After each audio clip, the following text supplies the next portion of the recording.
ગાંધીનગરમાં બિનહથિયારધારી પીએસઆઈ ઉમેદવારોને નિમણૂક પત્રો આપવામાં આવશે।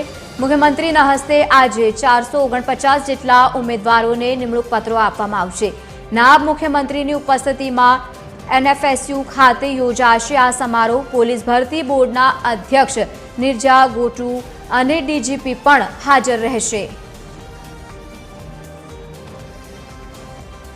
માહિતી સાથે એસોસિએટ એડિટર સોનલ અનડકર જોડાયા છે। સોનલ, આજે તમામ જે ઉમેદવારો છે તેમને નિમણૂક પત્રો આપવામાં આવશે, શું વધુ માહિતી?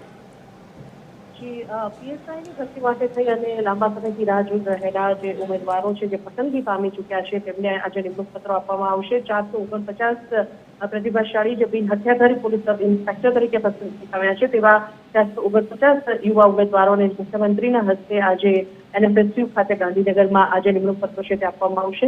મહત્વનું છે કે ગૃહ વિભાગ દ્વારા રાજ્યના સુરક્ષા તંત્રને વધુ મજબૂત બનાવવાના હેતુસર જે આ નિર્ણય છે જે આ ભરતી છે તે કરવામાં આવી છે। આજે કાર્યક્રમ આયોજિત થવાનો છે તેમાં નાયબ મુખ્યમંત્રી હર્ષ સંઘવી અને સાથે સાથે જ ભરતી બોર્ડના અધ્યક્ષ નિરજા કોટલુ, ગૃહ વિભાગના અગ્ર સચિવ સંજીવ કુમાર અને ડીજીપી જીએસ મલિક પણ હાજર રહેશે। બિલકુલ, આભાર સમગ્ર માહિતી સાથે જોડાવા બદલ। તો ડેપ્યુટી સીએમ હર્ષ સંઘવીની ખાસ ઉપસ્થિતિ જોવા મળશે।